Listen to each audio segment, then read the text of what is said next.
Hello guys. तो class 10 के board exams बहुत ही पास में हैं।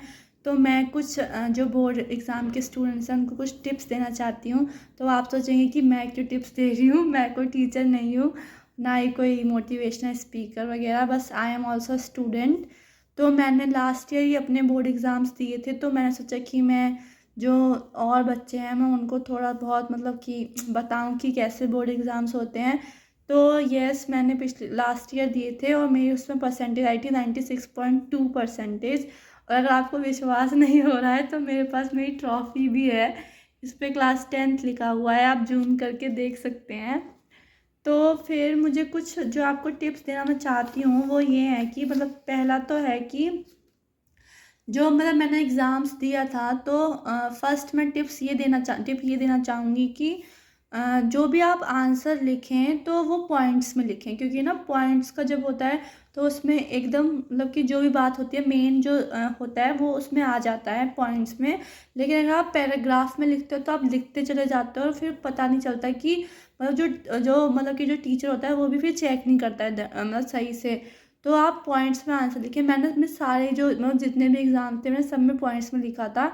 इंग्लिश में भी मैंने थोड़े बहुत लाइक जो जिसमें लग रहा था मुझे पॉइंट्स में उसमें क्या था, बाकी मतलब कि एसएसटी में और साइंस में इन सब में मैंने पॉइंट्स में लिखे थे आंसर्स।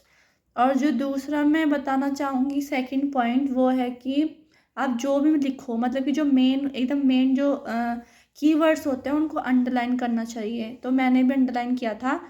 तो और थर्ड थिंग मैं आपको बताना चाहूँगी कि मतलब कि जो भी क्वेश्चन, जैसे आपने पहले क्वेश्चन पेपर पढ़ा, तो जो भी क्वेश्चन सबसे पहले मतलब कि जो क्वेश्चन आपको बिल्कुल आते ही हैं, जैसे कि ये क्वेश्चन मैंने पढ़ा वो मुझे बिल्कुल आता है, तो मुझे सबसे पहले वही क्वेश्चंस करने चाहिए। उसके बाद मतलब कि उसके बाद वो क्वेश्चन करने जिन पे आपको थोड़ा थोड़ा डाउट है। उसके बाद लास्ट में बिल्कुल वो करने चाहिए जो आपको बिल्कुल नहीं आते हैं, क्योंकि उसमें फिर आपका दिमाग चल जाता है लास्ट में। लेकिन अगर सबसे पहले आप वो क्वेश्चन करें जो आपको बिल्कुल नहीं आते हैं तो फिर तो आपको जो आता है वो सब भी उड़ जाएगा। तो इसीलिए मैंने भी सबसे पहले वही क्वेश्चन किए थे जो मुझे आते थे। तो फिर फोर्थ पॉइंट जो है वो मैं ये बताना चाहूँगी कि सैम्पल पेपर्स की प्रैक्टिस करें, टेस्ट पेपर्स की प्रैक्टिस करें, रिवाइज़ करें। क्योंकि मैंने भी अपने मतलब एग्ज़ाम से 1 महीने पहले मैंने ये सब शुरू कर दिया था करना। तो ये इसके लिए आपको मतलब कि सैम्पल पेपर्स की प्रैक्टिस करनी पड़ेगी। तो फिर उसके बाद अगर मैं बताऊँ जैसे कि फिफ्थ अगर मैं बोलूँ तो नेक्स्ट टिप ये होगी कि हाँ, तो नेक्स्ट टिप ये है कि मतलब हमें मेडिटेशन करनी चाहिए। कि मैंने मेडिटेशन किया मतलब कि 1 महीने पहले बहुत स्ट्रेस होता है, प्रेशर होता है, तो इसीलिए मतलब कि उसको स्टॉप करने के लिए मैंने मेडिटेशन स्टार्ट किया करती थी। उसके बाद जो मैं नेक्स्ट पॉइंट आपको बताना चाहूँगी वो है कि मतलब कि टीवी और फ़ोन से दूर रहना। हाँ, ये थोड़ा मुश्किल है, लेकिन जब मैंने मतलब अपनी पढ़ाई स्टार्ट की थी तो मैं मतलब टीवी फ़ोन से ज़्यादा वैसे मुझे पसंद भी नहीं है टीवी फ़ोन देखना। लेकिन हाँ, मैं टीवी बहुत देखती थी, लेकिन फिर मेरे एग्ज़ाम्स थे तो मैंने फिर टीवी देखना बंद कर दिया मतलब कि और फ़ोन देखना भी। लेकिन फिर मैं ऐसा नहीं कि एकदम बिल्कुल ही बंद कर दिया, मतलब कि बिल्कुल नहीं देखना है, ऐसा कुछ नहीं है। मतलब कि अगर जैसे आप खाना खाते हो या फिर आपने मतलब बहुत पढ़ाई कर ली, थोड़ा सा मतलब स्ट्रेस रिलीवर अगर है चाहिए आपको तो आप टीवी थोड़ा बहुत देख सकते हो। लेकिन आपको एक लिमिट में देखना चाहिए, मतलब कि आधे घंटे देखना। जब मैं देखती थी तो मैं ऐसा करती थी कि जैसे मैंने पढ़ाई की तो मतलब मैंने 1 घंटे पढ़ाई की तो फिर 15 मिनट जैसे मैंने फ़ोन चला लिया। उसके बाद फिर दोबारा पढ़ाई की, फिर मैंने थोड़ी देर टीवी देख लिया, तो थोड़ा थोड़ा करके गैप में। ऐसा नहीं कि आप बस टीवी देखे जा रहे हो, फ़ोन ही देखे जा रहे हो, गेम खेले जा रहे हो, तो ऐसा नहीं करना है। फ़ोन और टीवी को थोड़ा रोक के रखना है। उसके बाद अगर मैं आपको बताऊं तो ये होगी कि मेरी एडवाइस कि आपको मतलब एक गोल अपने लिए सेट करना पड़ेगा। मतलब कि जैसे कि आपको कोई भी परसेंटेज चाहिए तो उसके लिए आपको अपने लिए गोल मतलब कि सेट करना पड़ेगा कि मुझे कितने अपने पास से मुझे कितना चाहिए। जब जैसे मैंने अपने लिए गोल सेट किया था कि मुझे 90 अबव परसेंटेज तो लानी ही है, 90 अबव या 95 अबव। तो उसके लिए फिर मैंने मेहनत की।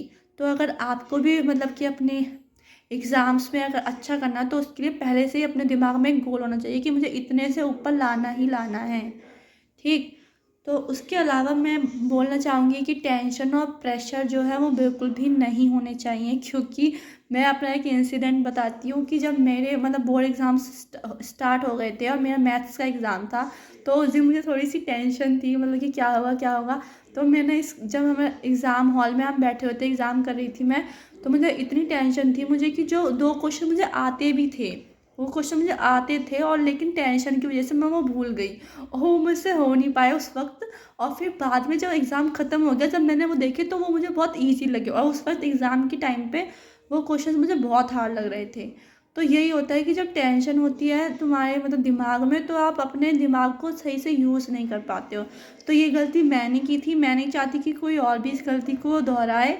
तो मैं चाहूँगी कि आप अगर अपना एग्ज़ाम दो तो एकदम शांत दिमाग से देना, एकदम शांत, क्योंकि मैंने भी टेंशन ली थी और टेंशन हो ही जाती है कभी-कभी थोड़ी-थोड़ी। तो इसीलिए अपनी टेंशन से बचना होगा और हमें शांति से एग्ज़ाम को देना होगा। ठीक, उसके अलावा अगर मुझे कुछ बताना होगा, तो मैं यही बोलूँगी कि चैप्टर्स जो हैं उनको रिवाइज़ करो। पहले वो चैप्टर्स पढ़ो जो आपको बिल्कुल नहीं आते हैं, क्योंकि जो आपको चैप्टर आते हैं ना तो सिर्फ रिवीजन करना होता है। तो जो चैप्टर्स आपको बिल्कुल नहीं आते हैं उनको चैप्टर्स को पढ़ना चाहिए। और रिवीजन की बात रही तो मैं जो थी मैं क्या करती थी कि मतलब कि जैसे मैंने एक चैप्टर पढ़ा था तो मैं उसको रिवाइज़ करती थी 1 हफ्ते बाद, ताकि मैं भूल ना जाऊँ, क्योंकि भूल जाते हैं ना। तो इसीलिए रिवीजन भी करना है साथ में और चैप्टर्स भी जो नए नए ज़्यादा पढ़ने हैं और जो पुराने हैं वो रिवाइज़ करने हैं। तो ये कुछ टिप्स हैं मेरी जो मुझे लगता है कि मुझे बतानी चाहिए थी, तो मैंने बता दी गाइस। और अगर आपको मेरी वीडियो अच्छी लगी हो तो इसे लाइक शेयर और सब्सक्राइब करें। Bye bye. और हाँ, best of luck for your exams.